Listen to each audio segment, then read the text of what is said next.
एक और खबर जो दिल्ली धमाकों के साथ ही जुड़ी हुई और खुफिया इदारे इस बात की तस्दीक कर रहे हैं कि धमाका दरअसल परसों करना नहीं था बल्कि एक बड़ा मंसूबा था और उस बड़े मंसूबे पर पानी फेर दिया गया है क्योंकि डॉक्टर मॉड्यूल यानी ये जो लश्कर या जैश का डॉक्टर मॉड्यूल अभी काम कर रहा था, इनका टारगेट लाल किला था और यौम आज़ादी की तकरीब पर यह पूरा मामला चलाना था। रिपब्लिक डे पर यह धमाका करना था। दिल्ली पुलिस और तमाम सिक्योरिटी एजेंसियां इस बात पर आ चुकी है कि यह मामला कुछ अलग है क्योंकि अभी भी कुछ हथियार जो है वो बाहर है जिसकी तलाश बड़े पैमाने पर जारी है और वो गाड़ी जो कल मिसिंग थी वो भी मिल चुकी है। सीसीटीवी फुटेज को भी खंगाला जा रहा है और साथ साथ ये भी है कि दिल्ली टेरर ब्लास्ट के अंदर लगभग 8 से ये जो 8 सस्पेक्टेड थे ये इस पूरे ब्लास्ट को प्लान कर रहे थे। 4 अलग अलग लोकेशंस थी। तो क्या कुछ है मजीद डिटेल्स आपके पास क्योंकि ये बड़ी डेवलपमेंट इस पूरे मामले पर आ रही है।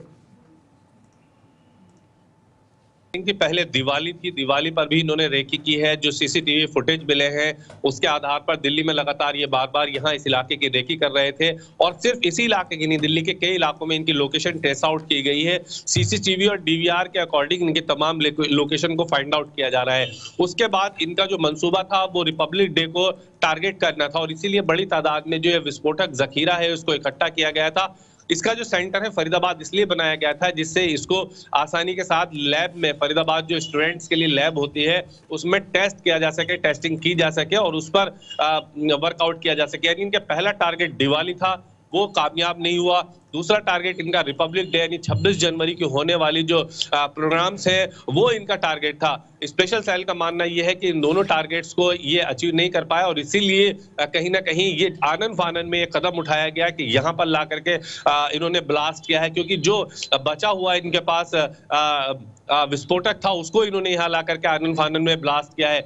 दूसरी बात, कोडिंग के जरिए बात कर रहे थे। इनका एक कोड वर्ड था शिपिंग एंड पैकेज, ये कोड वर्ड था। इस कोड वर्ड के जरिए इन लोगों की लगातार बात चल रही थी कि डॉक्टर उमर का मोबाइल 31 अक्टूबर से बंद बताया जा रहा है। जो पुलिस है उसका मानना यह है कि 31 अक्टूबर से डॉक्टर उमर अपना फोन इस्तेमाल नहीं कर रहा था। यानी कहीं ना कहीं लोगों की जो बात थी वो कोडिंग के जरिए चल रही थी। दूसरी तरफ ये भी बताया गया है कि कुछ स्पेशल सोशल मीडिया प्लेटफॉर्म इनके रेडी किए गए थे, इन्होंने अपने लिए रेडी किए थे। जो इनके बाहर दहशतगर्द बैठे हुए थे वो इनको इस बात की इत्तला दे रहे थे कि किस सोशल मीडिया प्लेटफॉर्म को इस्तेमाल करना है। उसी सोशल मीडिया प्लेटफॉर्म के जरिए एक दूसरे के टच में थे और कोडिंग के जरिए लोग बात कर रहे थे। इनके अपने कोड वर्ड थे। डॉक्टर मुजम्मिल के पास से एक डायरी बरामद हुई है, उस डायरी के अंदर वो तमाम कोड वर्ड दिए गए हैं।